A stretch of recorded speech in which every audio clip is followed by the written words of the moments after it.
হরে কৃষ্ণ। আগামীকাল রাধাষ্টমীর দিন এই কয়েকটা কাজ অবশ্যই আপনাকে করতে হবে। তাহলে আপনি আপনার সমৃদ্ধি আপনি লাভ করতে পারবেন। সৌভাগ্য লক্ষ্মী দেবী আপনার গৃহে অবশ্যই আপনার মধ্যে বিরাজ করবে।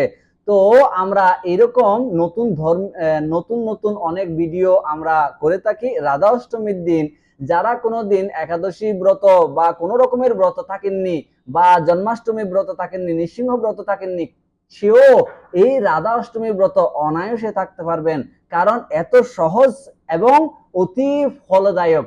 এরকম রাধা অষ্টমী ব্রত সম্পর্কে বর্ণনা করতে গিয়ে পদ্মপুরাণ থেকে এর আগের ভিডিওতে আমরা বলেছিলাম যে পদ্মপুরাণে বলা হয়েছে ব্রহ্মখণ্ডে যে কেউ যদি 1,00,000 একাদশী ব্রত পালন করে, সে এই অর্ধবেলা মানে 12টা পর্যন্ত সে কেউ যদি নির্জল উপবাস থাকে, সে 1,00,000 ব্রতের ফল লাভ করতে পারে। তাই বলে কি একটা প্রশ্ন আসতে পারে যে একাদশী ব্রত তাহলে কি না থাকলে চলবে না?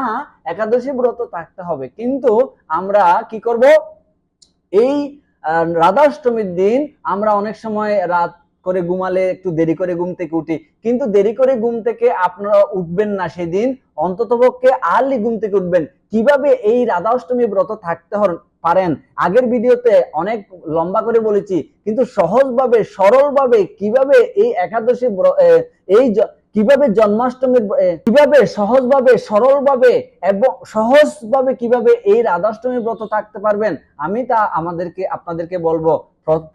আগের দিন অবশ্যই আপনারা করবেন, যেটা করবেন একটু আমিষ আহার যারা করেন তারা আমিষ করা উচিত নয়, সেদিন আমিষ না করে অবশ্যই নিরামিষ খাওয়া উচিত। যেহেতু আপনি দেখেন পাহাড় সদৃশ স্বর্ণ দানের ফল এবং একাদশীর ফল, হাজারো কন্যা ধানের ফল একসাথে লাভ করবেন, তাহলে একটু তপস্যা করতে হবে না, অর্ধবেলা মাত্র উপবাস, কিন্তু সেই সাথে আপনি পেয়ে যাচ্ছেন অনেক অনেক পুণ্য ফল। তাই অন্ততপক্ষে আগের দিন একটু নিরামিষ খেতে হবে এবং সেদিন আপনি সংযম করবেন নিজের নাম আর গোত্র দিয়ে। সংযম কি নিরামিষ রান্না করে ভগবানকে দিয়ে আপনি খাবেন। এরপর আপনি কি করবেন, আপনি সেদিন সংকল্প করবেন। কি সংকল্প করবেন? যে রাধা রানীর কাছে আপনি প্রার্থনা করবেন, হে রাধা রানীর কাছে প্রার্থনা করার পূর্বে আগে কৃষ্ণের একটা প্রণাম মন্ত্র, আপনারা সকলেই জানেন, 2টা প্রণাম মন্ত্র একসাথে বলবেন কৃষ্ণের, তারপর রাধা রানীর প্রণাম মন্ত্র বলবেন, তখন রাধা রানী আরো বেশি খুশি হবে। তখন আপনারা বলবেন হাত জোর করে, এভাবে আপনারা প্রার্থনা করবেন, হাত জোর করে ভগবানের সম্মুখে গিয়ে এভাবে প্রার্থনা করবেন, হে কৃষ্ণ করুণা সিন্ধু দীনা বন্ধু জগতে পতে গোপেশ গোপিকা কান্ত রাধা কান্ত নমস্ততে তপ্ত কাঞ্চন গৌরাঙ্গী রাধে বৃন্দাবনেশ্বরী বৃষভানুসুতি দেবী প্রণমামি হরে প্রিয়ে। এইভাবে কৃষ্ণ এবং রাধা রানীর কাছে বিনয় সহিতে প্রার্থনা করবেন।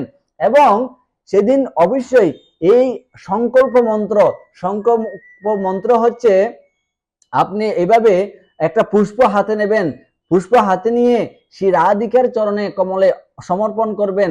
এর আগে সংকল্প মন্ত্র আপনার গোত্র আর নাম দিয়ে, বিশেষ করে গুরু প্রদত্ত নাম হলে ভালো, না হলে টিকুজি অর্থাৎ জন্মর সময় যে টিকুজি করা হয় বা এটাকে বলা হয় কুষ্টির নাম হলে ভালো হয়। যদি না থাকে ডাক নাম দিয়েই আপনি কি করবেন, আপনি এই সংকল্প করবেন। সেই সংকল্পের মধ্যে আপনি বলবেন ভাদ্র মাসে শুক্ল পক্ষে অষ্টমী তিথু বলার পরে আপনার গোত্র বলবেন।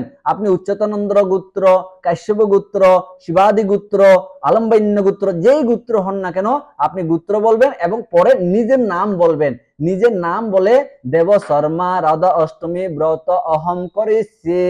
তো এরকম করে আমি আবার বলছি, ভাদ্র মাসে শুক্ল পক্ষে অষ্টমী তিথি অচ্যুতানন্দ গোত্রস্য সংকীর্তন প্রিয় সঞ্জয় দাস দেব শর্মা রাধা অষ্টমী ব্রত অহম করেছে। এই মন্ত্র বলে একটা পুষ্প রাধা রানী এবং শ্রীকৃষ্ণের চরণে আপনি সমর্পণ করবেন।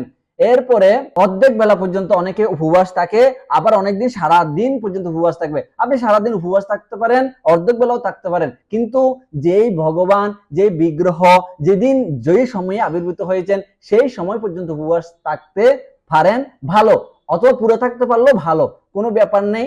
আপনি সেদিন যেমন রাধা রানী সম্পর্কে বর্ণনা করতে গিয়ে ভাদ্র মাসে শুক্ল পক্ষে অষ্টমী তিথিতে অনুরাধা নক্ষত্রে এবং মধ্যাহ্নকালে অভিজিৎ যুগে শুভক্ষণে শ্রী বৃষভানু মহারাজের যজ্ঞ মন্দিরে শ্রীমতী বৃন্দাবনেশ্বরী রাধেশ্বরী এবং ভগবানের অত্যন্ত প্রিয়জন তিনি আবির্ভূত হয়েছিলেন। তাই আমরা মধ্যাহ্নকালীন পর্যন্ত এই ব্রত উপবাস থাকব। তিনি এই মধ্যাহ্নকালে আবির্ভূত হওয়াতে আমরা সেই অভিষেক এবং পূজা বিধিগুলি সেদিন পালন করি। আগের দিন আপনি সংযম করে ফেললেন, এবার আপনি পরের দিন আগে একটু তাড়াতাড়ি ঘুম থেকে উঠবেন, যত পারেন ব্রহ্ম মুহূর্তে ঘুম থেকে উঠতে ভালো।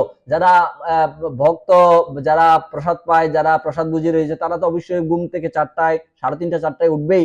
এরপরে যারা উঠেন না, দেরি করে উঠেন, তারা অবশ্যই কি করবেন, সেদিন অন্তত পক্ষে আর্লি ঘুম থেকে উঠবেন।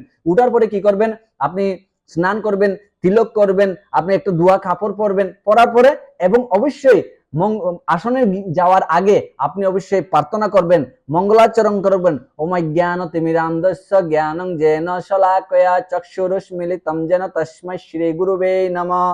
তারপরে নিজের গুরুর প্রণাম মন্ত্র বলবেন। বলার পরে আপনি ভগবানের আসন খুলবেন, খুলে সুন্দর করে মঙ্গল আরতি করবেন। আপনি মঙ্গল আরতি যখন সংসার দাবানল গুরুব অষ্টকম আপনার মোবাইলে লিখে সার্চ দিলেই চলে আসবে, গুরুব অষ্টকম অর্থাৎ সংসার দাবা নললীর লোক, এটা আপনি গাইবেন।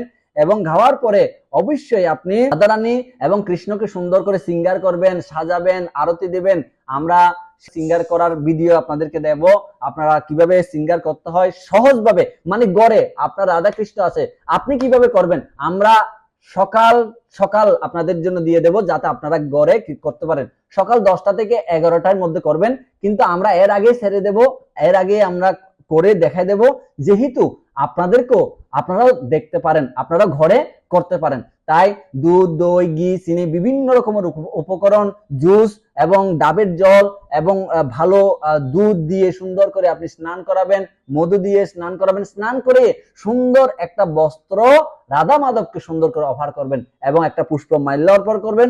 বিভিন্ন আবরণী অর্থাৎ অলংকার, সুন্দর সুন্দর অলংকার কিনে নিয়ে এসে পরাবেন, কারণ রাধারানীকে প্রসন্ন করলে কৃষ্ণ অত্যন্ত প্রসন্ন হয়। তারপর সেদিন আপনি অনেক আইটেম ব্যঞ্জন ভোগ লাগিয়ে রাধা কৃষ্ণকে অফার করবেন।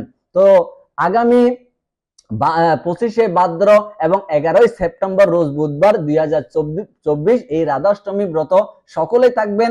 এবং সকলে শুধু থাকবেন না, আরো একটা ফল হচ্ছে, আপনি যদি থাকেন, আপনার স্বামী যদি না থাকে, তাকে থাকার জন্য বিভিন্ন কায়দায় তাকে রেখে দেবেন। অথবা স্ত্রী যদি না থাকে, স্বামীর উচিত হচ্ছে বিভিন্ন কায়দা করে আপনি উপবাসটা রেখে দেবেন। অন্তত পক্ষে দেখুন, আপনি উপবাস থাকবেন, আপনার মঙ্গল, আপনার পূর্বপুরুষের মঙ্গল, সকলের মঙ্গল। তাহলে কি হবে, আপনি সমৃদ্ধিশালী হবেন।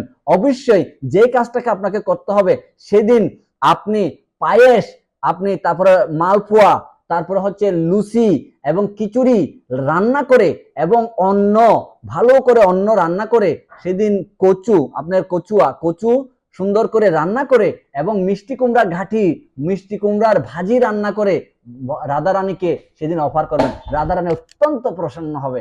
সেই রাধাষ্টমীর শুভেচ্ছা রইল। আগামীকাল রাধাষ্টমীর ব্রত সকলেই থাকবেন। হরে কৃষ্ণ।